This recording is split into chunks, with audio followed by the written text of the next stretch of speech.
नमस्कार, सभी दर्शकों का स्वागत है फिर से हमारे चैनल में।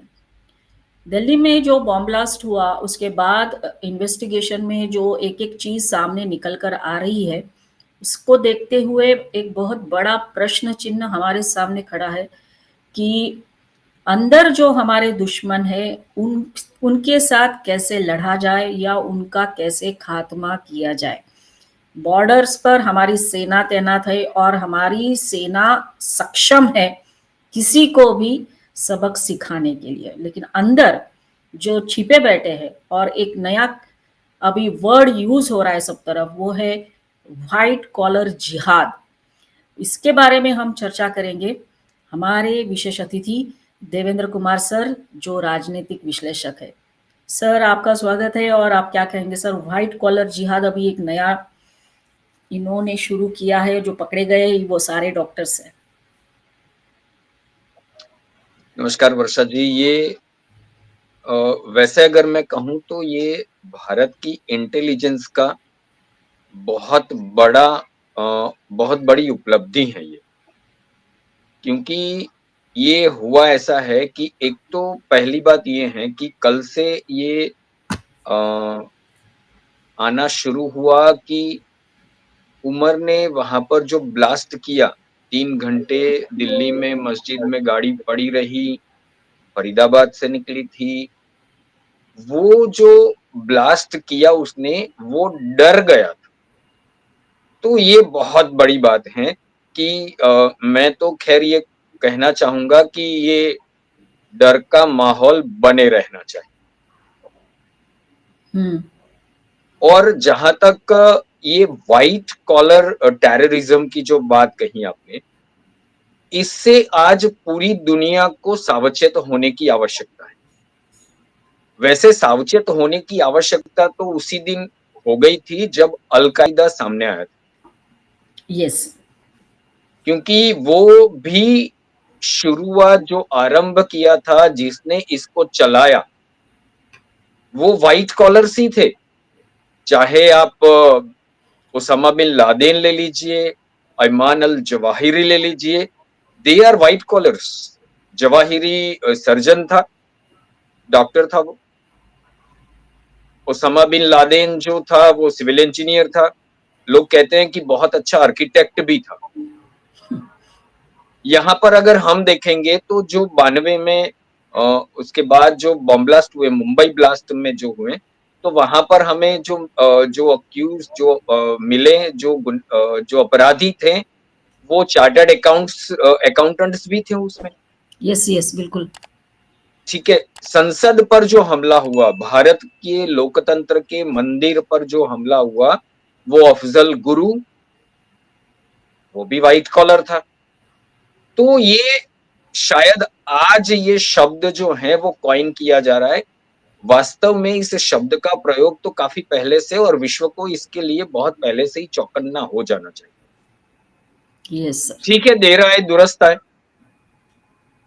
देर हो गई है, इससी कोई समस्या नहीं, परंतु सबसे बड़ी बात जो इसमें निकल कर ये आई है, वो ये है कि जैसे ही गुजरात एटीएस ने ये व्हाइट कॉलर आतंकवादियों को पकड़ना शुरू किया, 3000 किलो विस्फोटक मिलना, ये कोई छोटी मोटी बात नहीं। और ये मैं यस। आपको बताऊं कि ये एनआईए और हमारी जो सुरक्षा एजेंसियां हैं, वो करीब करीब पिछले 1 महीने से इनके पीछे पड़ी। हम्म। वैसे इनका सुराग तो काफी, इनके जो कदम है काफी समय से दबा रहे थे, परंतु पिछले 1 महीने से अगर आप देखेंगी तो जम्मू कश्मीर से कुछ लोग मिले थे, कुछ इंदौर से, फिर कुछ दक्षिण भारत के दक्षिण भाग से भी मिले थे, गुजरात से कुछ मिला था। ये कुल गांधी। मिलाकर एनआईए और सुरक्षा एजेंसियां इनके पीछे लगी हुई, और भनक इनको भी पड़ गई कि यस। अब बचकर निकलना मुश्किल है। यस। इसमें एक बात जो सबसे बड़ी सामने आई है अभी, जो अल फतह यूनिवर्सिटी है ये, हाँ। क्योंकि यहाँ पर जो एक रिपोर्ट जो निकल कर आई, वो ये बता रही है कि यहाँ पर जो पढ़ने वाले डॉक्टर्स हैं, जो मेडिकल स्टूडेंट्स हैं, उसमें से जो डॉक्टर बन रहे हैं वो 40% तो कश्मीरी मुस्लिम्स हैं। राइट। और पाकिस्तानी आतंकवादियों का, पाकिस्तान बेस्ड जो आतंकवादी गुट हैं, चाहे जैश ए मोहम्मद ले लीजिए, चाहे वो लश्कर ए तैयबा ले लीजिए, या कोई भी ले लीजिए, उनका जो सबसे पहला टारगेट होता है वो कश्मीरी मुसलमान होता है। वहीं से ही वो आरंभ करते हैं, जो कुल मिलाकर भारत में जाता है। ये अलग बात है कि भारत के करीब करीब प्रत्येक राज्यों में इनके स्लीपर सेल्स बने हुए हैं। बराबर। जैसे मैं अभी पढ़ रहा था तो अल फता यूनिवर्सिटी के कुछ स्टूडेंट बता रहे थे कि ये जो वहां पर पढ़ा रहा था उमर और बाकी जो डॉक्टर्स थे, वो एकदम सबसे अलग रहा करते थे। इनके वर्तणुक में कहीं पर ये दिख नहीं रहा था कि ये ऐसे किसी मॉड्यूल के साथ जुड़े हुए हैं। तो सबसे बड़ी बात जो इसमें हम अभी अगर देखें भारत के एंगल से, और जैसे कि आपने बताया तो कि ये जो सरहद हमारी सीमाओं को निपटने के लिए वहां पर अगर किसी ने बुरी नजर डाली तो वो आंख फोड़ने वाली हमारी सेना बैठी है, शौर्यवान सेना है। और पूरे विश्व को इसका अनुभव सेना ने ऑपरेशन सिंदूर से बता दिया कि भैया हमसे दूरी रहना। और आप इससे देखिए कि चीन के तेवर जो हैं वो अभी बदले हुए दिख रहे हैं। Yes sir. इसका एक एंगल ठीक है, ट्रंप का टैरिफ टेररिज्म भी है, यस। परंतु वो एक ही कारण नहीं है। ऑपरेशन सिंदूर ने इसमें बहुत बड़ा रोल प्ले किया है, बहुत बड़ी भूमिका है ऑपरेशन सिंदूर। यहाँ मैं आपको बताना चाहूंगा कि हमारे सेना अधिकारी, शायद chief of the defence staff या फिर आर्मी चीफ ने बताया था कि भारत को 2.5 मोर्चों पर लड़ रहा है। ये जो वो लास्ट अपने विपिन चंद्र रावत जो विपिन बताया था। चंद्र रावत जी ने ये कहा था, सीडीएस हमारे। यस। ये जो आधा मोर्चा जो है वो यही है, और इससे अगर निपटना है तो मैं और मेरा ये मानना है इन लोगों से, ये जो व्हाइट कॉलर टेररिज्म है और जो स्लीपर सेल्स हैं, जो सामान्य लोगों में घुल मिल कर रेकी करते हैं, जो अपने टारगेट तय करते हैं और उस पर हमला करने का षड्यंत्र गढ़ते हैं, उनको अगर कोई निपट सकता है तो ये देश की जेन जी है। राइट। क्योंकि ये जहां पर है इनका, ये पहले जैसे अभी ये पूरा का पूरा जो मॉड्यूल निकल कर आता है, ये सारे के सारे डॉक्टर्स, यानी कहीं ना कहीं इनका जो जुड़ाव है वो विद्यार्थियों से जाता है। तो जैन जी जो है उनको काफी चौकन्ना रहना है। अगर कुछ भी ऐसी बात संदेहास्पद अगर इनके ध्यान में आती है तो तुरंत ही उचित स्थान पर इसकी सूचना देनी। और हमें इतना, भगवान ने श्रीमद् भगवत गीता के 12वें अध्याय में जब भक्त के लक्षण बताए हैं, उस लक्षणों में उन्होंने जो एक लक्षण बताए वो ये है, ये अगर मैं कहूं तो ये है कि अगर आप देशभक्ति के रास्ते पर आगे बढ़े हो तो आपके लिए पहला लक्षण होना है अनपेक्षा। आपको अपेक्षा नहीं करनी है। वो आपने सुना होगा, पहले ये कुछ आया था कि ये मत पूछो कि देश ने आपके लिए क्या किया, ये पूछो कि आपने देश के लिए क्या किया। तो यस। ये अनपेक्ष रहना पड़ेगा मुझे।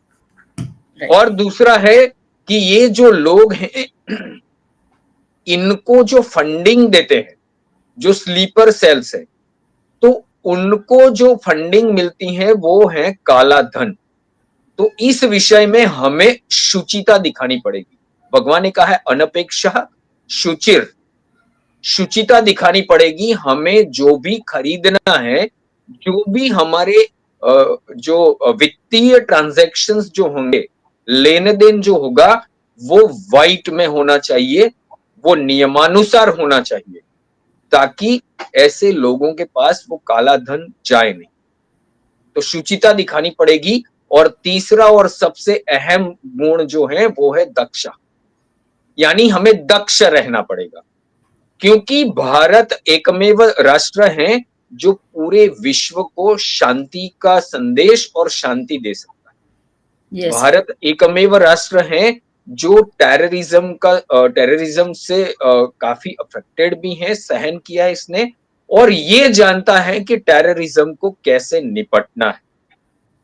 Yes sir. और ये बात जो मैंने आपको बताई कि इसमें जो सबसे बड़ा और अहम रोल है, एक सामान्य नागरिक है, आप और मैं भी इसमें आ जाते हैं।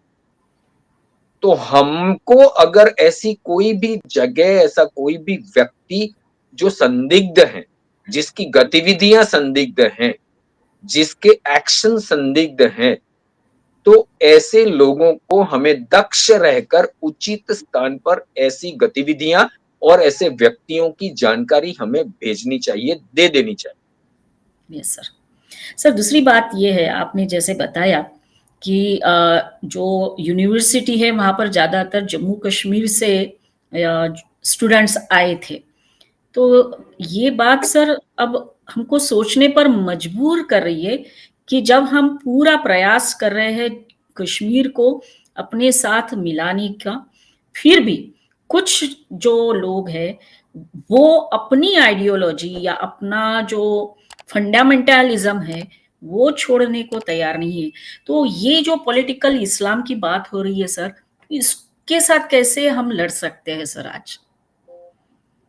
देखिए, इस मामले में मैं आपको बताऊं तो इसमें प्रधानमंत्री नरेंद्र मोदी जी का जो मंत्र है, वही अक्सीर है, सबका साथ सबका विकास। यानी इस देश में रहने वाला प्रत्येक व्यक्ति भारतीय है, ना कोई बहुसंख्यक है, ना कोई अल्पसंख्यक है। यस। संविधान में जो सुविधाएं हैं वो स्वाभाविक रूप से मिलेंगी ही, परंतु किसी को भी बहुसंख्यक या अल्पसंख्यक की आइडियोलॉजी लगाकर, टैग लगाकर उनके साथ बिल्कुल कोई बर्ताव सरकार का नहीं होगा। राइट। भारतीय हैं, जो सुविधा एक सामान्य भारतीयों को मिलती है, भारतीयों को मिलती है, वो सभी को मिलेगी। हम्म। तो दिस इज द आइडियोलॉजी, यही आइडियोलॉजी है। और जैसे कि मैं अभी आपको बताऊं कि अभी हम्म। बेंगलुरु में एक कार्यक्रम हुआ था राष्ट्रीय स्वयंसेवक संघ के शताब्दी वर्ष के उपलक्ष्य में, जहां पर परम पूजनीय सरसंघ चालक जी उपस्थित थे। किसी ने उनको प्रश्न पूछा कि क्या संघ में ईसाई, मुस्लिम ये लोग आ सकते हैं, तो उन्होंने बड़े स्पष्ट रूप से यही बात कही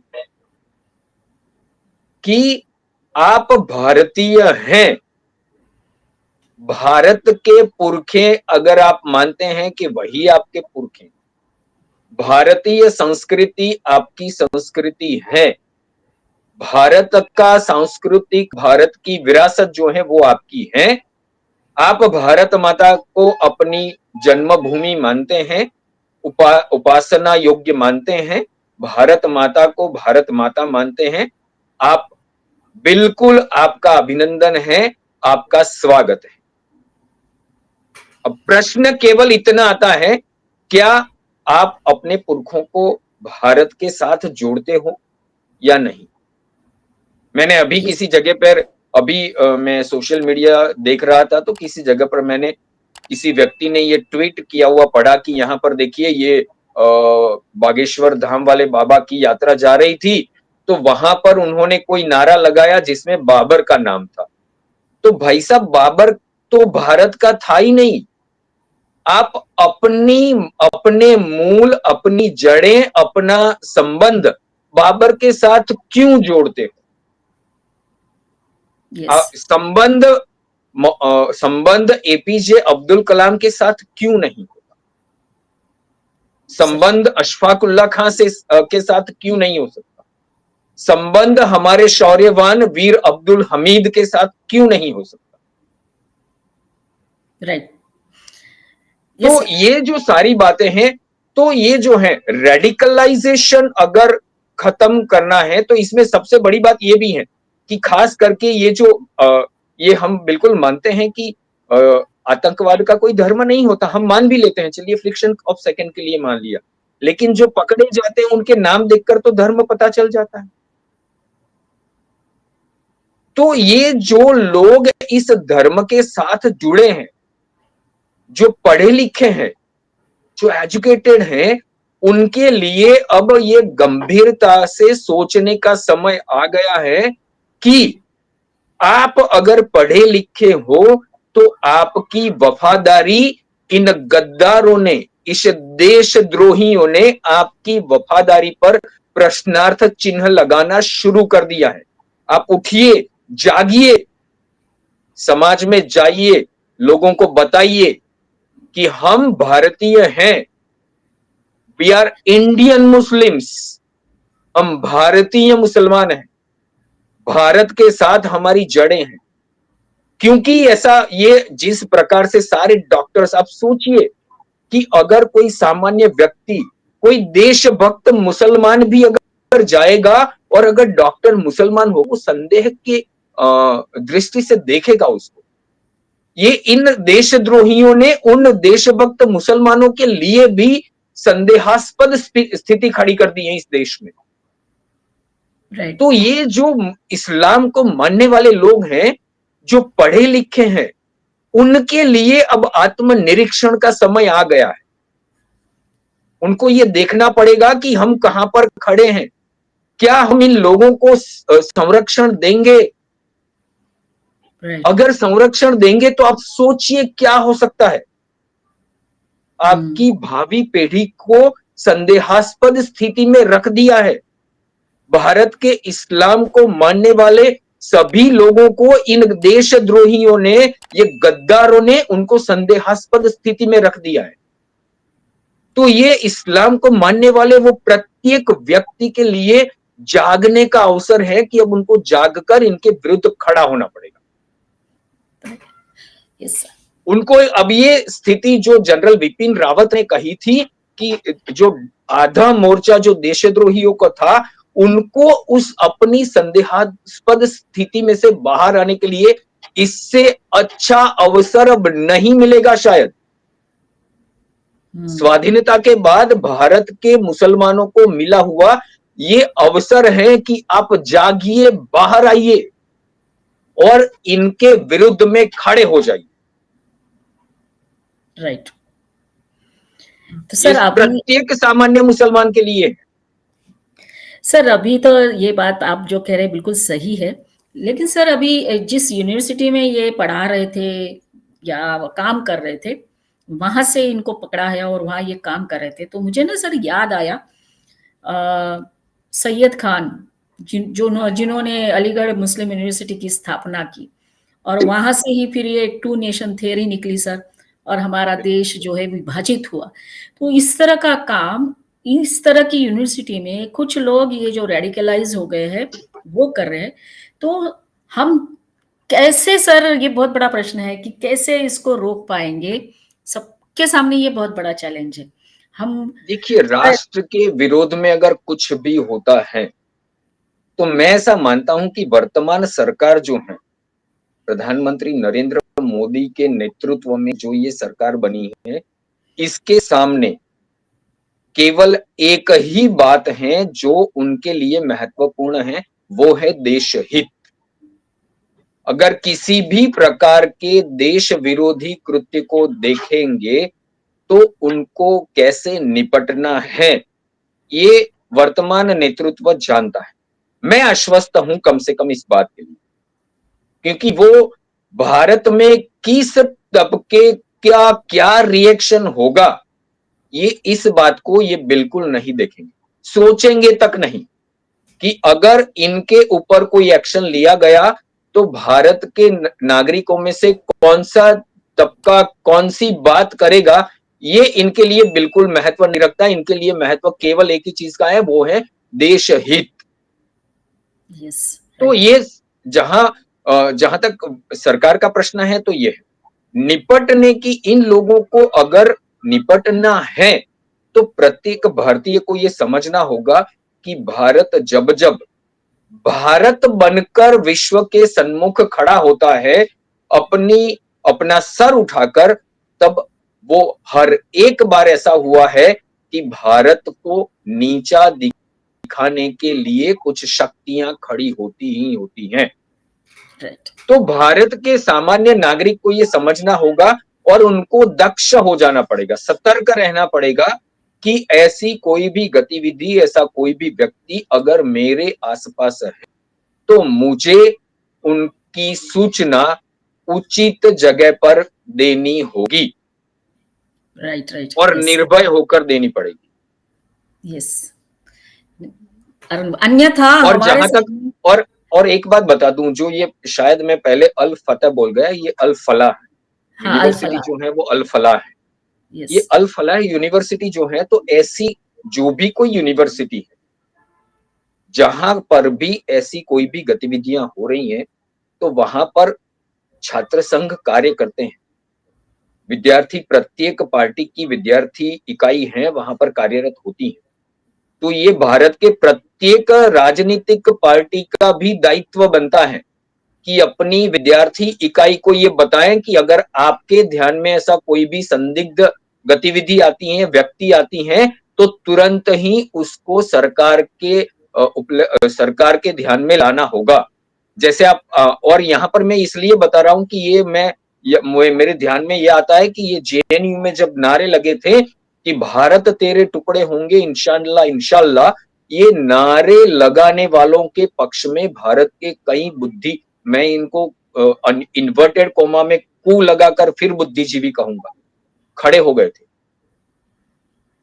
तो ये भारत के प्रत्येक राजनीतिक पार्टी की भी ये जिम्मेदारी अब बनती है कि उनकी विद्यार्थी इकाई प्रत्येक यूनिवर्सिटी में, प्रत्येक कॉलेज में कार्यरत हैं, तो वो तुरंत उन विद्यार्थी नेताओं को सचेत करें, सतर्क करें कि देश हित में आपको कार्य करना है। राजनीति होती रहेगी। पूर्व प्रधानमंत्री अटल बिहारी वाजपेयी जी ने कहा था, पार्टियां आएंगी जाएंगी, ये देश रहना चाहिए। बिल्कुल सही है सर। अगर ये देश है तो आपकी राजनीति चलेगी। अगर लोकतंत्र है तो आपकी राजनीति चलेगी। अन्यथा याद रखिए, पाकिस्तान में एक और एंगल भी जो मैं बताना भूल गया, वहां पर वो फील्ड मार्शल जो है, वो आने वाले समय में पाकिस्तान का तानाशाह बनने जा रहा है। वहां पर उसको सारी ताकत दे दी गई। एक संविधान में सुधार लाया गया और उसके ठीक कुछ ही घंटों के बाद भारत से ये आतंकवादी पकड़े जाने शुरू हुए और धमाका हुआ। तो इसका एक लिंक यहां पर भी बनता है। दूसरा, जो महिलाएं हैं, क्योंकि डॉक्टर शाहीन पकड़ी गई उसको तो और स्पेशल वो रिस्पॉन्सिबिलिटी दी गई। जैशे मोहम्मद की जो महिला आतंकवादी गुट बनने वाला है, उसका ध्यान यहां पर वो बढ़ाने वाली थी। तो हाँ, विद्यार्थी विंग में जो महिलाएं, जो विद्यार्थिनियां कार्य करती हैं, जो छात्राएं कार्य करती हैं, उनको भी चौकन्ना रहना पड़ेगा। न केवल विद्यार्थियों को, छात्राओं को भी और यस, महिलाओं को भी। अगर आप कहीं पर भी जाते हो तो ऐसी कोई भी गतिविधि, कोई महिला आपको संदिग्ध दिखती है, तो इसकी सूचना तुरंत ही सुरक्षा एजेंसियों तक पहुंचनी चाहिए। यस, दैट इज व्हाट कि जब हम ये अपेक्षा करते हैं कि अगर ये लोग जो है आतंकवादी लोग हैं या रेडिकलिस्ट लोग हैं, वो हमारे ऊपर टारगेट हमेशा करने की जब कोशिश करते रहते हैं, तो हम यही अपेक्षा करते हैं कि हम हर बार सक्सेसफुल रहे और इनको रोके। तो हमको भी हर बार उतना ही चौकन्ना रहना पड़ेगा, अगर हमको हमारे देश का अस्तित्व रखना है। और हम यही बोलेंगे कि जैसे असर ने बताया कि यहाँ पे रहने वाला हर एक की ये रिस्पॉन्सिबिलिटी होगी, क्योंकि सावरकर जी ने कहा था सर कि यहाँ रहने वाले चाहे कोई भी हो, सिंधु से लेके कन्याकुमारी तक, जिसकी पितृभूमि मातृभूमि यही है। मातृभूमि तो है लेकिन पितृभूमि भी बोला है उन्होंने। वो सभी को यहाँ पर जागरूक रहना पड़ेगा, तभी ये 0.5 वाले जो है, जिसके साथ हमारी लड़ाई बहुत कठिन है, क्योंकि बाहर का दुश्मन तो दिखता है सर, अंदर कौन दुश्मन है नहीं पता चल रहा है। तो ये हमको सोचना पड़ेगा। सर, आज आप जुड़े हमारे साथ, इस बात पे चर्चा की, आप इतना व्यस्त होने के बावजूद आए, इसके लिए हम बहुत धन्यवाद देना चाहेंगे। और लास्ट में जाने से पहले कहेंगे कि आज का वीडियो ज़रूर देखिए, लाइक करिए, कमेंट करिए, शेयर करिए। ये काम आप घर बैठे कर सकते हो राष्ट्र हित के लिए, और हमारे चैनल को सब्सक्राइब करते रहिए। Thank you sir, once again धन्यवाद। जय हिंद, वंदे मातरम। आपका भी बहुत-बहुत धन्यवाद। जय हिंद, वंदे मातरम। यस।